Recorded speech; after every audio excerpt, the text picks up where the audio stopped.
রমজানে আপনাদের ভয়াবহ বিপদ অপেক্ষা করছে। বলতে পারেন যে ভবিষ্যৎবাণী করে গেল নাকি? দেখেন না কি হয়। কথাটা আগে শোনেন তো, কথাটা শুনে আগে দেখেন তো কি হয়। ইসলামিক সলিউশন কি? অন্যের পাশে দাঁড়ানো। ইসলামিক সলিউশন কি? অপচয় কমানো। ইসলামিক সলিউশন কি? জাকাতগুলো দেয়া। যখন ধনীরা জাকাতগুলো দেয়া শুরু করবে তখন দরিদ্রর পেটে গিয়ে ভাত পড়বে। ধনীদের সম্পদে যে জাকাত আছে, এই জাকাতগুলো যখন আপনারা সুষ্ঠুভাবে বন্টন করবেন তখন গরিবের পেটে ভাত পড়বে। শুধু এইসব তন্ত্র মন্ত্র আর খাতা কলমের ইকোনমিক্স দিয়ে সমাজে শান্তি প্রতিষ্ঠা হবে না।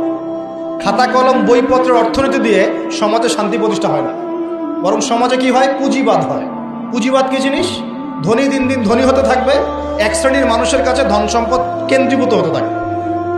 এক শ্রেণীর নির্দিষ্ট একটা শ্রেণীর কাছে ধন সম্পদ কুক্ষিগত হতে থাকবে, বাকিদের রক্ত চুষে চুষে এরা বড়লোক হবে। এখন এই সবার রক্ত চোষা সুদভিত্তিক অর্থনীতি চলছে সারা বিশ্বে। এগুলো খাতা কলমের অর্থনীতি। বাস্তবের অর্থনীতি এমন হওয়া উচিত, ধনী যারা আছেন তাদের সম্পদের যে জাকাত আসবে, এই জাকাতটা দরিদ্রদের মধ্যে বন্টন করতে হবে। যদি এটা করতে পারতেন সমাজের সবাই 3 বেলা খেতে পারতো, না খেয়ে মরতো না। কে শুনবে কার কথা? এগুলো তো বললেও সমস্যা, করলেও সমস্যা। কারণ আমরা বললে হয়ে যাব ধর্মান্ধ, আর যদি মুসলিমরা করে তারা হয়ে যাবে সন্ত্রাসী। আশ্চর্য একটা। সারা বিশ্বে যারা একনিষ্ঠভাবে ইসলাম পালন করতে চায় ওদেরকে সারা বিশ্বে মৌলবাদী বলে প্রচার করা হচ্ছে। অথচ সমাধান কিন্তু এখানে। এই যে আমার হাতে যে কিতাবটা দেখছেন, এই কিতাবের মধ্যে আল্লাহ পাক সমস্ত বিষয়ের সমাধান নাজিল করেন নাই? এটা মুখে বলছেন ঠিক, কয়জন বিশ্বাস করে কথা? কয়জন সত্যি মন থেকে বিশ্বাস করে যে আল কোরআনুল কারীমে সত্যি সত্যি আল্লাহ পাক সমস্ত বিষয়ের সমাধান নাজিল করেছেন?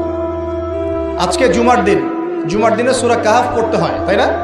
এই সূরা কাহফের 54 নম্বর আয়াতে, কত নম্বর?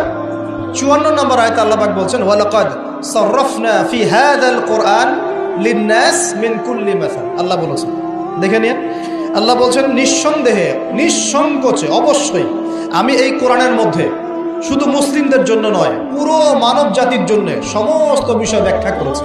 আল্লাহ পাক বলেছেন শুধু মুসলিমদের জন্য, পুরো মানব জাতির জন্য যত বিষয় প্রয়োজন আমি